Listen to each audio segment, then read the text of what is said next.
Hello friends, मेरा नाम है विवेक और आप देख रहे हैं मेरा YouTube channel proof and beyond. आज हम स्टार्ट करने वाले एनसीईआरटी का पहला चैप्टर जो कि है रियल नंबर। तो रियल नंबर को समझने से पहले हमको ये समझना होगा कि नंबर्स क्या होते हैं। आइए देखते हैं। नंबर्स को हम सिंपली दो तरीक़ों से डिवाइड कर सकते हैं। एक होता है वास्तविक संख्या, दूसरा होता है काल्पनिक संख्या। वास्तविक संख्या को हम रियल नंबर कहते हैं, इसी के बारे में ये पूरा चैप्टर होने वाला है। दूसरा होता है काल्पनिक संख्या, इमेजिनरी नंबर। वास्तविक संख्या को समझने से पहले काल्पनिक संख्या के बारे में देख लेते हैं।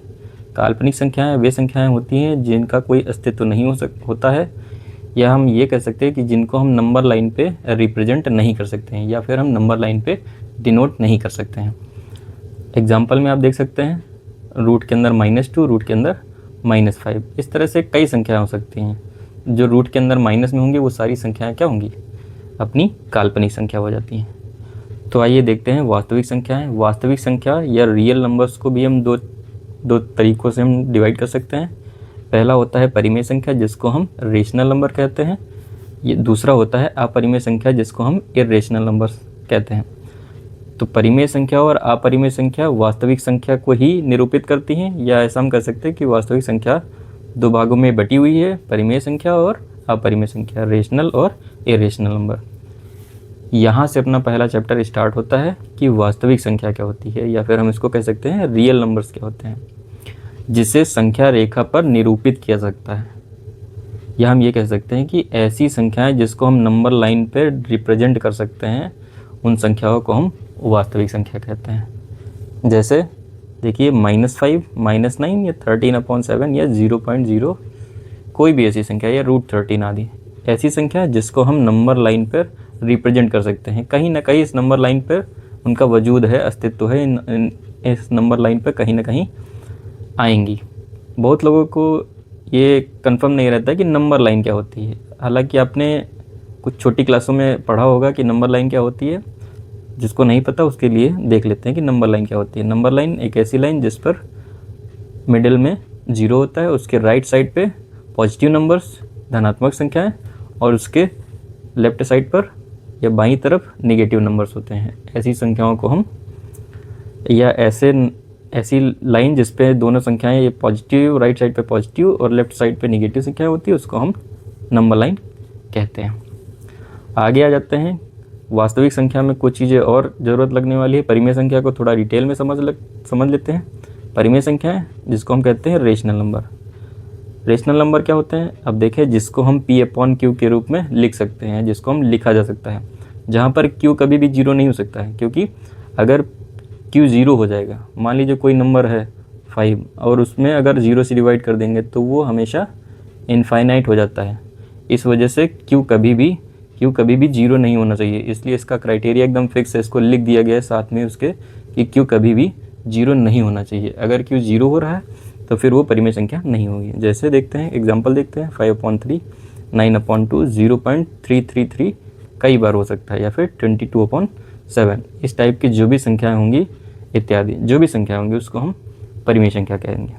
अगली आ जाती है मोस्ट इम्पॉर्टेंट, जो आपके आने वाली एक्सरसाइज में ज़रूरत लगने वाली बहुत ज़्यादा, उसको हम कहते हैं अपरिमेय संख्या, जिसको हम इंग्लिश में इर्रेशनल नंबर कहते हैं, जिसे हम P/Q के फॉर्म में नहीं लिख सकते। उस संख्या को हम कहते हैं इर्रेशनल नंबर। जैसे पाई। अब पाई को लेकर के बहुत लोगों के मन में रहता है कि ये परिमेय है, रेशनल नंबर है या इर्रेशनल नंबर है। तो आइए हम समझ लेते हैं कि पाई एक इर्रेशनल नंबर है, अपरिमेय संख्या है, जबकि इसकी वैल्यू 22/7 ये परिमेय संख्या है। तो इसको कन्फ्यूजन नहीं होने देना है, दिमाग में अपने रखना है कि उसकी वैल्यू जो होती है 22/7 ये परिमेय संख्या है, जबकि पाई, जब कहीं पाई लिखा हुआ है तो वो अपरिमेय संख्या है, इर्रेशनल नंबर। या फिर कोई ऐसी संख्या 0.1234 जिसके नंबर बार बार रिपीट नहीं हो रहे हैं, या फिर कोई पैटर्न नहीं बना रहे हैं, तो उसको हम अपरिमेय संख्या कहते हैं। या कह सकते हैं √5, √11, √7। तो इसका हम रूट अगर निकालेंगे तो कोई भी पैटर्न या फिर एक लिमिटेड टाइम के बाद डिवाइड नहीं होगा, तो इसमें कोई ना कोई रिमाइंडर बचता रहता है, तो इसको हम आगे निकालते रहते हैं। तो इस टाइप की जो भी संख्याएं होंगी उसको हम अपरिमेय संख्या कहते हैं। अपने चैप्टर की तरफ आगे बढ़ते हैं। इसमें एक प्रमेय दी गई है, अंकगणित की आधारभूत प्रमेय, जिसको हम कहते हैं फंडामेंटल थ्योरम ऑफ अर्थमेटिक। तो ये कोई बहुत खास थ्योरम नहीं है, ये बचपन में अपने छोटी क्लासों में पढ़ा होगा कि कोई भी जो संख्या होगी उसके प्रत्येक भाज्य संख्या कोई भी जो नंबर डिवाइड हो सके, प्रत्येक भाज्य संख्या को अभाज्य संख्याओं के गुणनफल के रूप में लिखा जा सकता है। सिंपल सी बात है, जैसे कोई नंबर ले लेते हैं, मान लीजिए 210 ले लिया, तो इसको हम चाहें तो ऐसे करके फैक्टर बना सकते हैं। जैसे 210 को 2 से डिवाइड किया, 105, फिर अब ये 2 से डिवाइड होगा नहीं तो इसको 3 से डिवाइड कर दिया, 105 को 3 से डिवाइड कर दिया, आ जाएगा 3 3 जा 9, 3 5 जा 15। उसके बाद अब 3 से भी डिवाइड नहीं होगा तो 5 से डिवाइड होगा, 5 7 जा 35, फिर 7 1 जा 7। तो इसके जो फैक्टर हैं 2 3 5 7, इसको ऐसे लिख सकते हैं 2 3 5 7। अगला एक नंबर ले लिया, मान लीजिए 66 है, तो इसको पहले 2 से डिवाइड करेंगे तो 33 हो जाएगा, फिर 3 से डिवाइड करेंगे, 3 1 जा 3, 3 1 जा। अब देखिए 11 किसी से डिवाइड नहीं होता, प्राइम नंबर है, तो इसको हम 11 1 जा 11 कर देंगे। अब देखिए यहाँ पर जो नंबर आए ये सभी के सभी प्राइम नंबर है, लेकिन यहाँ पर जो है ये भाज्य संख्या है, ठीक है।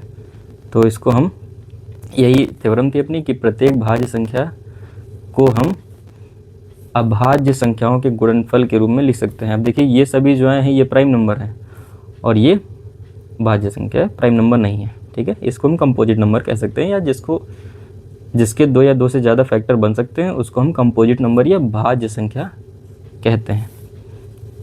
आगे बढ़ते हैं। एक इसमें और चीज़ दी हुई है, relation between LCM and HCF, ठीक है। तो अब लासा और मासा के बीच में संबंध क्या होता है देखते हैं। इसमें क्या होता है, पहली संख्या को अगर हम दूसरी संख्या से गुणा कर दें तो उसका जो एलसीएम और एचसीएफ के गुणनफल के बराबर हो सकता है। इसका यूज हम कहाँ करेंगे, अभी आने वाले कुछ सवालों में हम देखेंगे ध्यान से कि कुछ ऐसे क्वेश्चन मिलने वाले हैं जिसमें पहली संख्या, दूसरी संख्या और एलसीएम दिया होगा तो एचसीएफ पूछ लिया जाएगा कि एचसीएफ कैसे निकालेंगे, या एलसीएम एचसीएफ दिया होगा तो दूसरी संख्या पूछ लेंगे, पहली संख्या दे देंगे। तो कहने का मतलब ये कह सकते हैं कि इसका यूज हम वहाँ करेंगे जहाँ पर इन चारों में से कोई 3 चीज़ें दी हुई। अगर 3 चीज़ें दी हुई होंगी तो उससे हम चौथी चीज़ निकाल सकते हैं, फिर उसमें कोई भी हो सकता है। तो first number into second number equal to HCF into LCM. तो ये है relation between LCM and HCF. तो ये आपके पहले चैप्टर का इंट्रोडक्शन है जो कि होने वाला है रियल नंबर। अगली वीडियो में हम देखेंगे इसकी एक्सरसाइजेस के बारे में। धन्यवाद।